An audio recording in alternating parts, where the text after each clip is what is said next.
सलाम मसनून आदाब। नूरी academy YouTube channel के प्रोग्राम रूबरू में आज हम सरदार प्राइमरी स्कूल की हेड मिस्ट्रेस मोहतरमा अयूबी परवीन मैडम के साथ हाजिर है।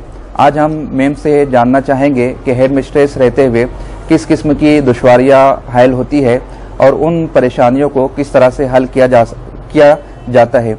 साथ ही साथ हम ये जानने की कोशिश करेंगे कि मैम का ये तालीमी सफ़र यानी अपनी तालीम से लेकर के हेड मिस्ट्रेस बनने तक का तालीमी सफ़र किस किस्म का रहा है और वो नए असातिज़ा को, नए टीचर्स को या वो अफराद जो दर्स तदरीस से वाबस्ता है उनको किस किस्म का मैसेज देना चाहेंगी। पेरेंट्स के हवाले से अपना क्या मौक़िफ़ रखती है और स्टूडेंट्स के हवाले से उनके पास कौन कौन से लाए अमल मौजूद है। तो आप हमारे साथ बने रहिए और इस प्रोग्राम रूबरू को आखिरी तक देखते रहिए और जानने की कोशिश कीजिए कि परवीन मैडम के क्या नज़रियात है, क्या ख़यालात है और वो तालीम को बेहतर बनाने के हवाले से किस किस्म के मंसूबे अपने पास रखते हैं। सबसे पहले हम आपका इस्तकबाल करते हैं और आपसे जानना चाहेंगे कि इस मनसब तक पहुँचने तक का आपका तालीमी सफ़र किस किस्म का रहा है, उसके आप मुख्तसर रुदात हमारे व्यूअर्स को बताने की कोशिश करें।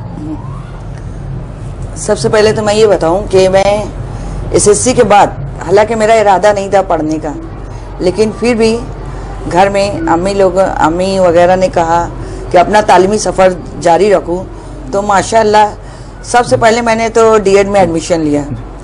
एडमिशन के टाइम ऐसा रहता था कि एडमिशन अगर नासिक से पास होता था कि ये था अगर वहाँ से पास हुआ तो लेंगे, नहीं तो जाने दो, ऐसी बात। लेकिन माशाल्लाह डीएड में एडमिशन हुआ। डीएड के बाद मैंने बीए में एडमिशन लिया। बीए का रिज़ल्ट जैसे ही लगा मुझे मालूम पड़ा हमारे यहाँ से मालेगांव में ही बीएड कॉलेज शुरू हो रही है। तो बीएड कॉलेज में पहले बैच में मैंने एडमिशन ले लिया। अब बीएड जैसे ही कंप्लीट हुआ मैंने एमए में एडमिशन ले लिया। बस कहना ये चाहिए कि एक के बाद एक पढ़ते ही चले गए। हाँ, एमए में भी फर्स्ट क्लास विद डिस्टिंक्शन पास हुई। उसके बाद हौसला और बढ़ा। जिस वक्त हमारे यहाँ पर ही सिटीजन वेलफेयर एजुकेशन सोसाइटी में ही एमएड का बैच शुरू हुआ, तो उसमें भी फर्स्ट बैच में की ही मैं स्टूडेंट हूँ। फिर मैंने एमएड भी पास कर लिया यहाँ पर। और उसके बाद सरदार प्राइमरी स्कूल में मैं जून 89 से हूँ और दर्स तदरीस के फ़राइज़ अंजाम देते रही और स्कूल के रूल्स रेगुलेशन मुझे अच्छी से मालूम है। उसके अलावा मेरी मेहनत, मेरी काबिलियत को मद्देनज़र रखते हुए हमारे यहाँ चेयरमैन साहब ने मुझे एचएम की पोस्ट दी। उससे पहले 10-15 साल पहले ही मुझे असिस्टेंट एचएम बना दिया गया। जैसे ही असिस्टेंट एचएम बनी मैंने हर चीज़ पर गौर करना शुरू किया। एडमिशन के ताल्लुक से प्लानिंग की, क्लासेस पर गौर करना शुरू किया। एज असिस्टेंट टीचर मैंने हर क्लास की विजिट शुरू की, टीचरों से क्वेश्चन बैंक वगैरह बनाना शुरू किया, उनके मसाइल समझने की कोशिश की, बच्चों पर ध्यान देना शुरू किया। तो माशाल्लाह स्कूल में बहुत ज़्यादा तरक्की भी हुई और मुझको अभी दूसरा साल है हेड मिस्ट्रेस बने हुए यहाँ पर। तो देखा नाज़रीन, आपने अयूबी परवीन मैडम तकरीबन 2 दहाइयों से अपनी खिदमत तालीमी शोबे में अंजाम दे रही है। मैम से हम जानना चाहेंगे कि मौजूदा दौर में उर्दू स्कूलें बंद हो रही है और हर पेरेंट्स की आज ये ख्वाहिश हो रही है कि या तो प्राइवेट स्कूलों में उनका बच्चा पढ़े या इंग्लिश मीडियम स्कूलों में तालीम हासिल करे। तो इसके पीछे क्या रीज़न हो सकता है? या उर्दू का मुस्तकबिल उन्हें ब्राइट नज़र नहीं आता है या वो अपने बच्चों को इंग्लिश में बुलंदी पर देखना चाहते हैं? इस पर आपका क्या मौक़िफ़ है? मैं ये कहना चाहूँगी कि जहाँ इंग्लिश की बहुत अहमियत है, इंग्लिश जो है इंटरनेशनल लैंग्वेज मानी जाती है ना। इंग्लिश की अहमियत अपनी जगह, उर्दू ज़बान भी किसी से कम नहीं है। उर्दू ज़बान में जो शीरीनी है, जो हलावत है, वो मैं समझती हूँ किसी और ज़बान में नहीं है। अब सिर्फ वो सोच का फ़र्क है। वालिदैन इंग्लिश पर इसलिए तवज्जो देते हैं कि आज हर शोबे में इंग्लिश में ही काम काज चलते हैं। कहीं हम बाहर जाना होता है तो इंग्लिश में ही बातचीत होती है। तो वालिदैन की ये ख्वाहिश उनकी जगह बराबर है कि हमारा बच्चा इंग्लिश पढ़े, इंग्लिश सीखे, इंग्लिश में आगे से आगे बढ़ते जाए और इंग्लिश पर तवज्जो दें। इंग्लिश में स्कूलों में एडमिशन कराते हैं। तो स्कूल में रहते हुए मैंने ये भी गौर किया है कि जो बच्चे इंग्लिश मीडियम से पढ़ के आते हैं कुछ साल बाद मेरी स्कूल में भी आते हैं कि हमको यहाँ एडमिशन दो। वजह पूछने पर मालूम होता है बच्चों को उर्दू नहीं आती। कितनी ख़राब बात है कि हमारा मुस्लिम बच्चे का, जबकि हमारी मदर टंग उर्दू है, बच्चों को तो उर्दू पहले आना चाहिए ना, तो उर्दू आना भी जरूरी है। और रहा सवाल ये कि बहुत सारी स्कूलें बंद हो रही हैं, तो वजह ये होगी कि वालिदैन का रुझान इधर बढ़ गया है ना। और प्राइवेट प्राइमरी स्कूलों में हेड के कंट्रोल में सब रहते हैं, पूरे टीचर, उनके ऊपर मैनेजमेंट रहता है, मैनेजमेंट का दबाव एचएम पर, एचएम का दबाव टीचर पर, सब लगे रहते हैं। हमारे यहाँ पीरियड सिस्टम चलता है और मुख्तलिफ सरगर्मियों पर जोर दिया जाता है।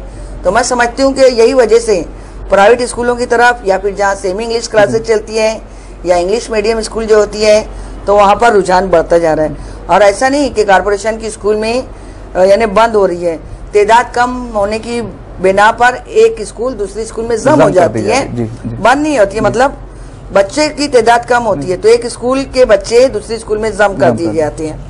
अगर वहाँ पर भी अच्छे सारे टीचर हैं जिनमें बहुत सारी एबिलिटीज होती है, लेकिन बस वालिदैन का रुझान जिधर होता है वो अपने बच्चे को उधर ही एडमिशन कराते हैं। मैम, एजुकेशन जो एक ट्रायंगल है ये मुकम्मल होता है पेरेंट्स, स्टूडेंट और टीचर के जरिए से। हाँ, अब पेरेंट्स को इंग्लिश आती नहीं है, हाँ, और वो मुख्तलिफ मसाइल से दो चार है।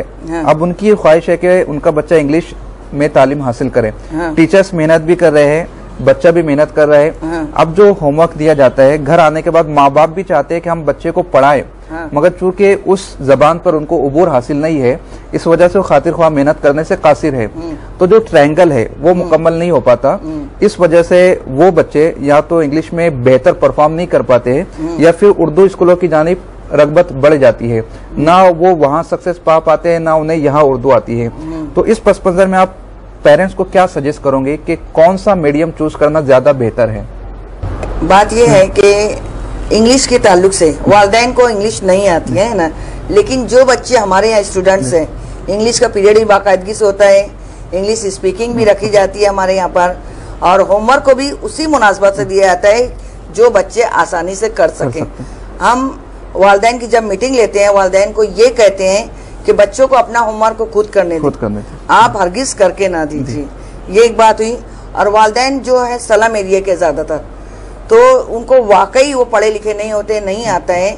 कभी उनसे इस तरह की बात होती है कि हम तो पढ़ नहीं पाए, हमारे बच्चों को आगे पढ़ाना चाहते हैं, तो हम क्या करें।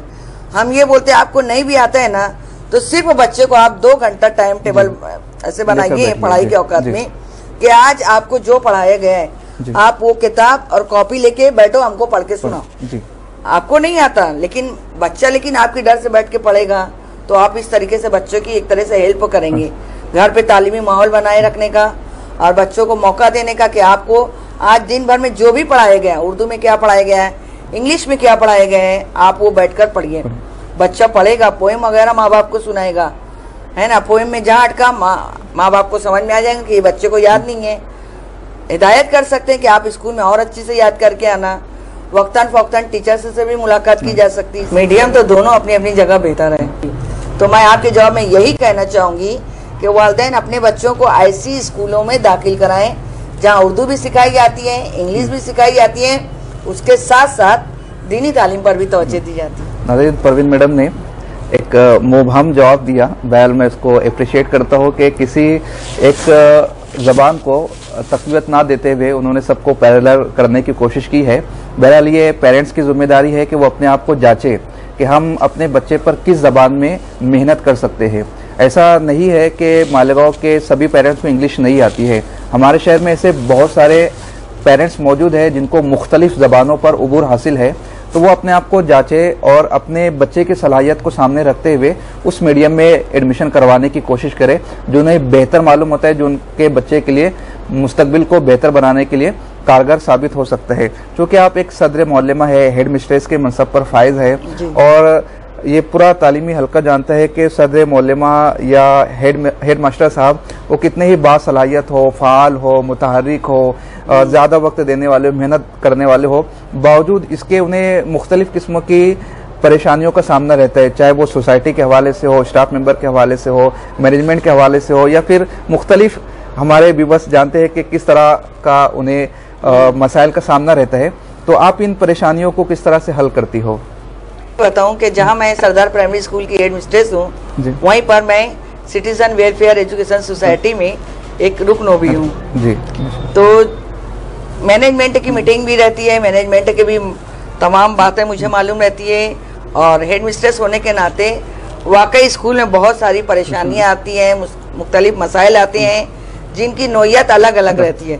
अब जो मसला जैसी नोयत का है पहले मैं चेयरमैन साहब से डिस्कस करती हूँ, उसके बाद जो भी मामला रहता है टीचरों का ताल्लुक जो भी है उनको अच्छे ढंग से अपने तौर पे मैं समझाने की कोशिश करती हूँ कि ऐसा नहीं ऐसा होना चाहिए। अगर कोई टीचर का कुछ मसला है, उनको घरेलू परेशानी है या कुछ, तो हमको वो हिसाब से उनसे बात करते हैं।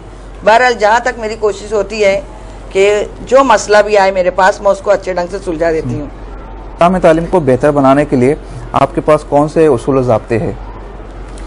स्कूल में निज़ाम तालीम से बेहतर, बेहतर से बेहतरीन होना ही चाहिए। ये एक हेड मिस्ट्रेस की कोशिश होती है, मेरा भी वही कहना है। तो अब निज़ाम तालीम को बेहतर बनाने के लिए मैं ये चाहती हूँ कि मेरी स्कूल में जितने भी बच्चे पढ़ रहे हैं, है ना, तो उनको उर्दू पढ़ते आना चाहिए। ये एक अहम बात है। उर्दू बच्चा रवानी से पढ़ ले, इंग्लिश पढ़ते आना चाहिए, हिंदी भी आना चाहिए, मराठी भी आना चाहिए। ये चारों लैंग्वेज में उबूर हासिल होना चाहिए।